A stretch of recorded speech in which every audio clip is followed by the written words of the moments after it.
In a series filled to the brim with absolutely perfect character introductions, it is my opinion that Azula manages to take the cake. And a big part of what makes her introduction so effective is the ways she is directly contrasted with Zuko in The Boy and the Iceberg. Where Zuko is reckless and impatient, Azula is a cold-blooded perfectionist. She is not meant to be understood as a morally complex anti-hero the way Zuko is. She is an out-and-out villain. But even with this unambiguous framing, there are hints that her perfectly manicured sadism is a facade. That underneath it all is a very real fear that if she doesn't live up to Ozai's expectations, she will be cast off the way Zuko was. And her introduction is also used to facilitate the extreme tone shift between books 1 and 2. More than ever, Aang and Zuko will confront all of the complexities of the world at war, and they'll be forced to question what they're willing to do to gain power.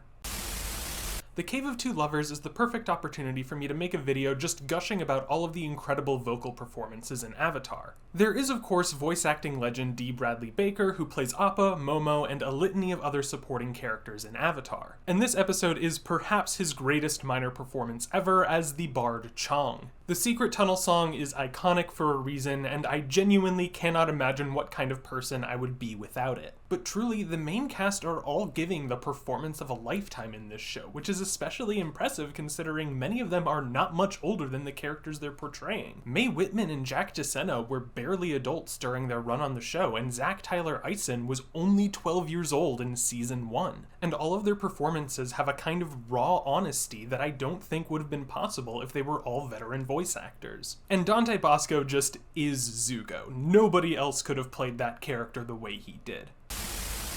According to the Avatar Wiki, the most common fan term for Team Azula is Ozai's Angels, but I am here to propose as an alternative the Gaslight Gatekeep Girl Bosses. But regardless of what you call them, the highest purpose of a villain team is to act as a foil for the hero team, and Team Azula's main point of contrast with Team Avatar is loyalty. Team Avatar is the ultimate found family. They have their ups and downs over the course of their journey, but when push comes to shove, they all love and support each other unconditionally. Conversely, while Ty Lee and May were handpicked by Azula, and they clearly work well together as a team, you can tell from the beginning that their ties are tenuous at best. Ty Lee didn't even want to go on this mission until she was bullied into subservience by Azula, and May joined voluntarily, but you get the idea that she's really just passing time and she would drop Azula immediately if a better offer came along. And if there's one thing that I've learned from a lifetime of watching children's cartoons, it's that the power of friendship is stronger than any actual combat abilities. Also, Pentapox hits way different in the year of our Lord 2023.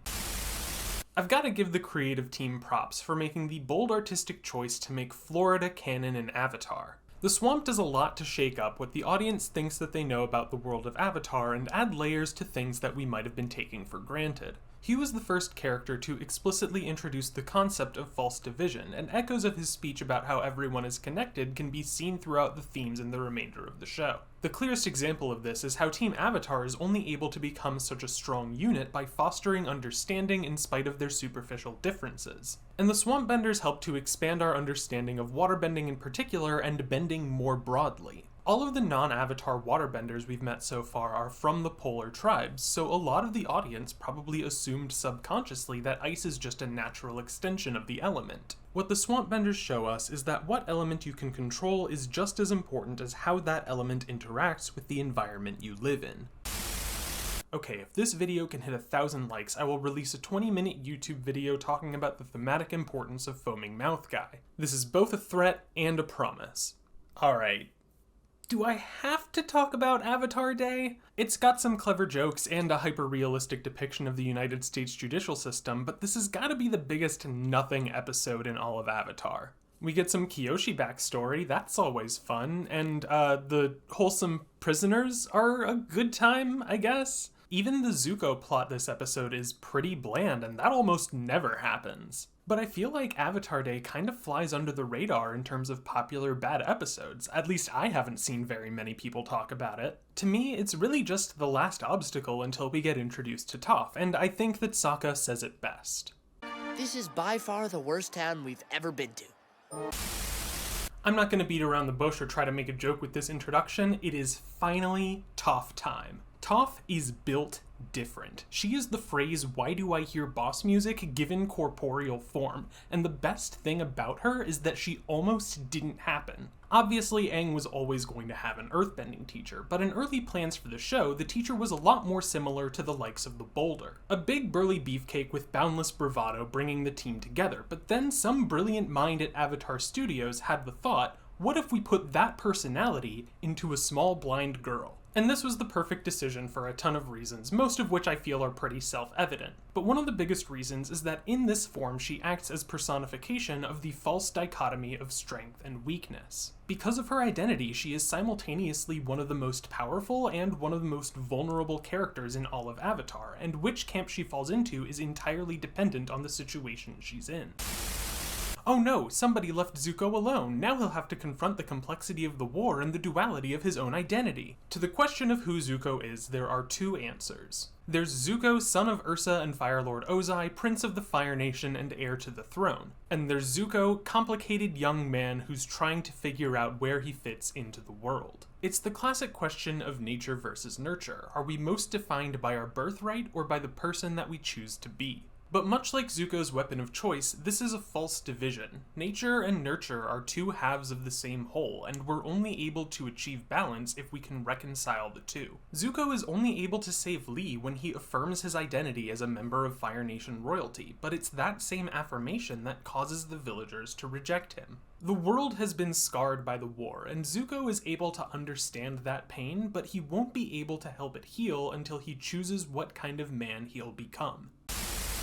One of the best ways to write personal conflict is by considering how a character's background informs their values. Toph was raised in a repressive and overbearing environment. Because of her blindness, she was always coddled and treated as unable to take care of herself, so now that she has independence from her parents, what she wants more than anything is to prove to herself that she is capable. Conversely, Katara and Sokka grew up in an environment where they were expected to take on extra responsibility from a young age. Having effectively lost both their parents to the war, they place a high value on family and community, and Katara especially will do anything to keep the team together.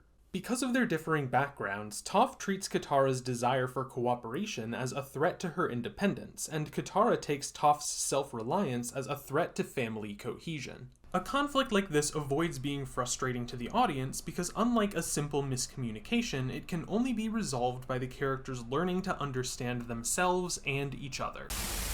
It's in this episode that we're confronted with the most important question in all of Avatar. Why did Toph make eye holes in her rock armor? Much like the storm in Book 1, the main strength of Bitter Work is the way it parallels the emotional journeys of Aang and Zuko. In the Avatar world, a person's strength is directly tied to their mindset, and while it's possible to gain power through a narrow-minded focus on power for power's sake, we're shown that the true path to strength is gaining wisdom and understanding from others. Aang won't be able to fulfill his role as Avatar unless he can master all four elements, and Zuko can't become the best version of himself until he can learn to look outside his own perspective. Or, I should say, the perspective that Ozai expects him to look through. And tying power growth to character growth isn't exactly a revolutionary concept, but Avatar integrates the two in an incredibly clean and natural way that many other stories in the genre really struggle to accomplish. I'm not gonna name names, but I'm sure that the comments can think of plenty of examples.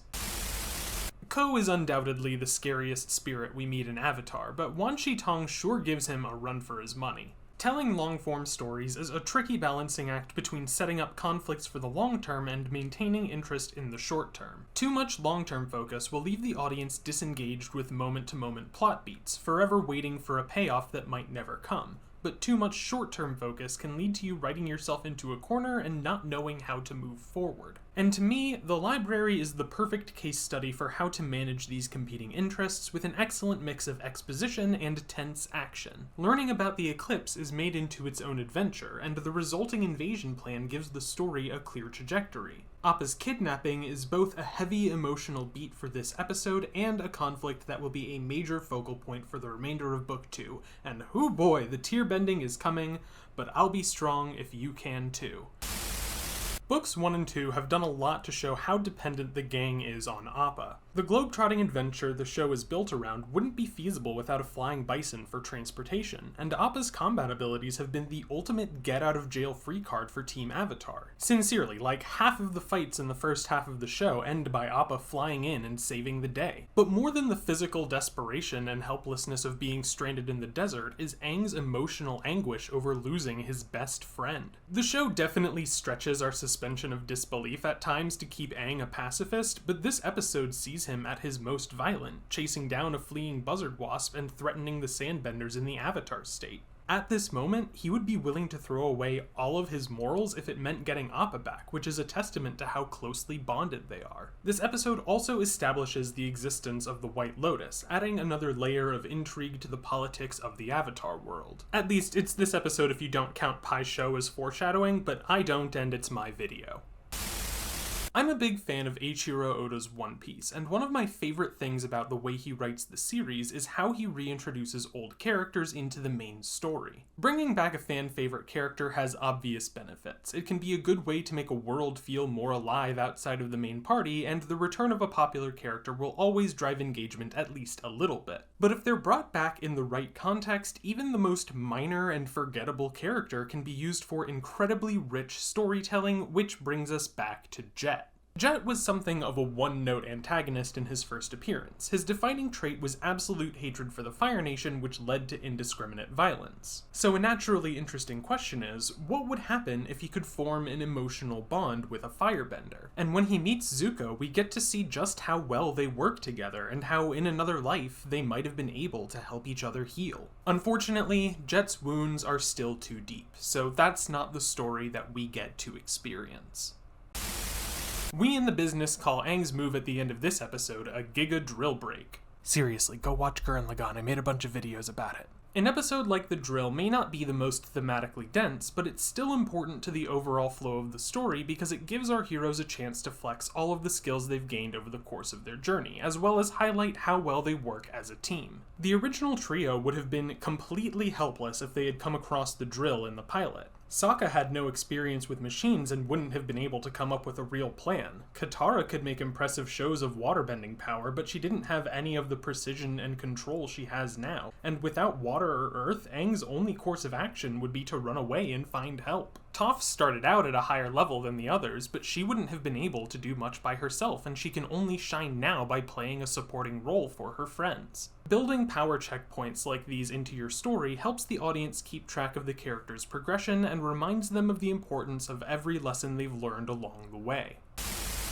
I might be the only person who cares about this, but I love when a TV show has interesting episode titles, and Avatar is normally pretty bland in this regard, but City of Walls and Secrets is incredible, the best episode title by a mile. And the episode itself manages to live up to the hype. Ba Sing Se has so much detail in its construction, it's hard to even know where to start. A police state with extreme information control and a strictly enforced social hierarchy isn't exactly something you expect to see in a kids show, but it's not even played to a highly cartoonish degree. The fear of the citizens is grounded and realistic, and people at all levels of the hierarchy are intimidated into maintaining order. Seeing Ju Dee's face break when Aang makes a scene at the party demonstrates that even enforcers are at risk if they fail to uphold their responsibilities. The fact that it's even forbidden to mention the war in the Lower Ring, an area primarily inhabited by war refugees, is a biting commentary on how oppressed people aren't allowed to identify their oppression if it runs the risk of upsetting people higher up on the ladder. So yeah, this is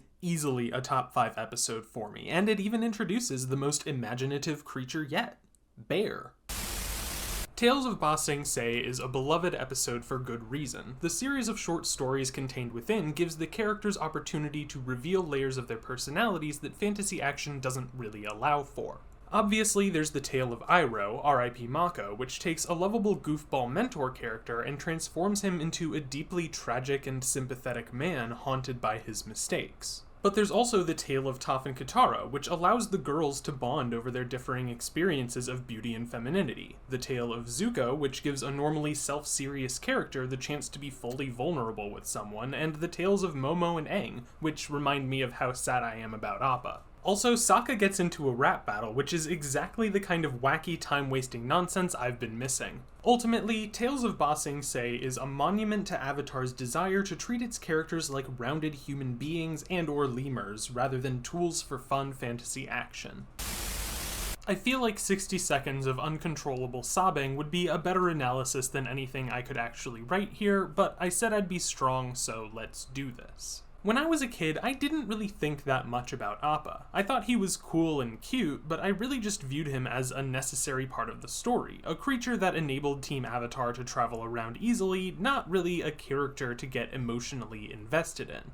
But Appa's lost days changed everything for me. It was easy to see how losing Appa affected Aang with his emotional turmoil and the new difficulties of navigation in the desert and the Serpent's Pass, but I hadn't considered how losing Aang would affect Appa. The two of them are best friends, platonic soulmates, the only lifeline connecting each other to the childhood they lost, so their separation left both of them drifting in a dangerous and unfamiliar world. Appa is more than just a pet or a vehicle. He's a full member of Team Avatar who his friends can depend on and who can depend on his friends, and thankfully, it won't be long before they're permanently reunited.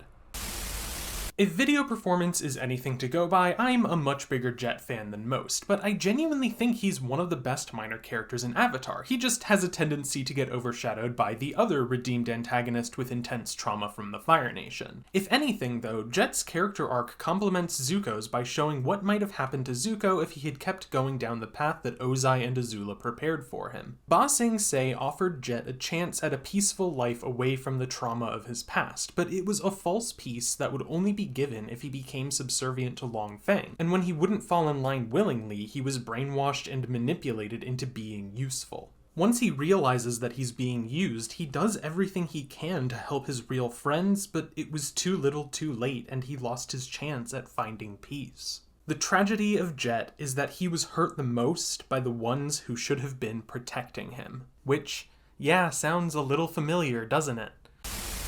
Look, I want all my videos to be highbrow, insightful analysis as much as the next guy, but dear God, the action in this episode is incredible, and I deserve to just gush uncritically every now and then, okay? Okay. The shot of Aang casually smashing the flying rock without even turning his head is one of my favorite moments from him in the whole series, and watching him fluidly shift between air and earthbending is incredibly satisfying to see after he struggled to unlock Earth. Katara water whipping the guards and then apologizing is a hilarious character moment for her, but if I were one of those guards, I would just retire on the spot. There's no coming back from that. Toph is the unequivocal MVP of the opening action sequence. Watching her weave defensive and offensive actions together is incredible, and when she sloped the entire staircase, my flabber was fully gasted. And it's an incredibly minor detail, but you can see Appa airbending with his rear legs while they're ascending into the palace. Last but not least, Sokka being on door duty while the others are fighting is a good comedic beat with all of the action explosions in the background, and his flying kick at the door is such a mood. So with all of that unproductive gushing out of the way, I promise I'll talk more about Zuko and Crossroads of Destiny.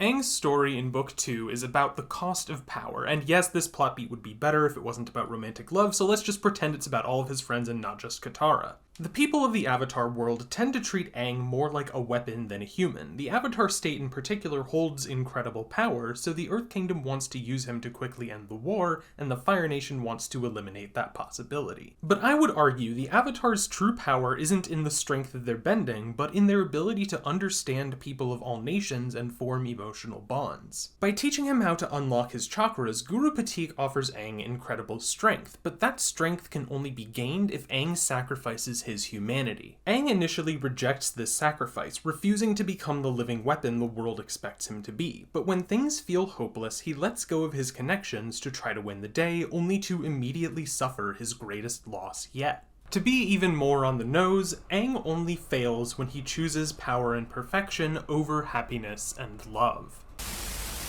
Zuko's story in Book 2 is about identity. During his banishment, Zuko has embodied two competing self-images, that of the Prince of the Fire Nation destined for the throne, and that of the outcast, scarred and abandoned by his father. Traveling the Earth Kingdom as a refugee consistently challenged the former, confronting Zuko with the injustice and brutality of the war, and literally forcing him to live as a different person under an assumed name. So when we reach Crossroads of Destiny, Zuko is fully torn between the identities that Iroh and Azula are offering him. Iroh asks him to forsake the throne and live as a citizen of the world, and Azula gives him the first true chance to redeem himself in the eyes of the Fire Nation. Zuko knows on some level that siding with Azula would be making a deal with the devil, but he can't let go of the idea of finally grasping the reward he'd been taunted with for the past 3 years. When he tells Katara that he has changed, he means he's decided to kill the part of himself that is concerned about right and wrong.